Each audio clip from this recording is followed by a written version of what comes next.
Guys मेरी YouTube blog च्यानलमा तपाईहरु सबैलाई स्वागत छ। तपाईहरु कस्तो हुनुहुन्छ होला? राम्रै होला, म पनि राम्रै छु। म आज यस्तो जडीबुटी देखाउँछु किनकि पेटमा दुख्ने अनि जुका परेको, चूर्ना परेको त्यसको दबाई भन्छ, दबाई पनि औषधि पनि भन्छ। त्यो म देखाउँछु कसरी खानुपर्छ। यहाँ हेर्नुस् है त, यो हो जडीबुटी। जस्तो कि यो फूल, यो कस्तो राम्रो फूल छ।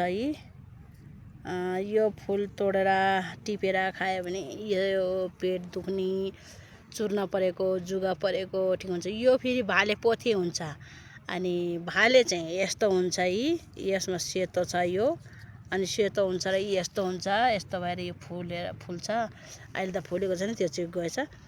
अनि पोथी भने चाहिँ यस्तो हुन्छ। म यसलाई धोएर खाएर म तपाईहरुलाई म देखाउँछु। किनकि यो यसरी चुडाल्यो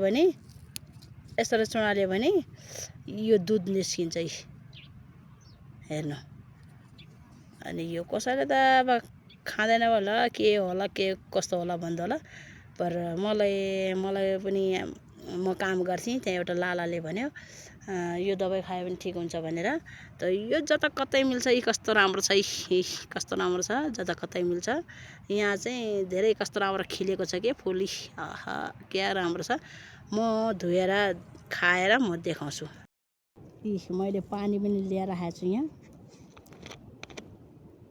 यसलाई यस्तो धुनुपर्छ।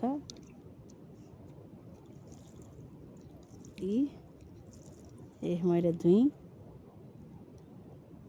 अब यसलाई म चुडालेर खान्छु। अनि म देखाउँछु कसरी खानुपर्छ भनेर। तितो हुन्छ अलि।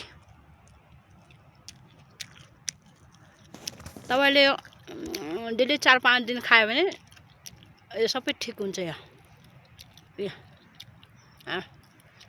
तितो भयो।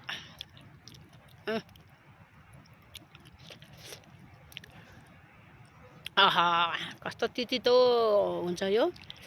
यसले सबै चिज ठिक गर्छ। मेरो यो भिडियो कस्तो लाग्यो? अब यो पानीलाई म यहाँ बिटको लगाउँछु।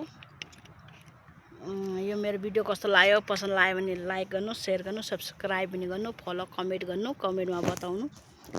त हजुरहरूले पनि खानुहोस् होला। मैले त खाएर ट्राई मारेको हो। फेरि पनि यस्तै म अरू पनि औषधिहरू, दबाईहरू म चिनाल्छु अर्को भिडियोमा। तब तकलाई लिए बाई बाई।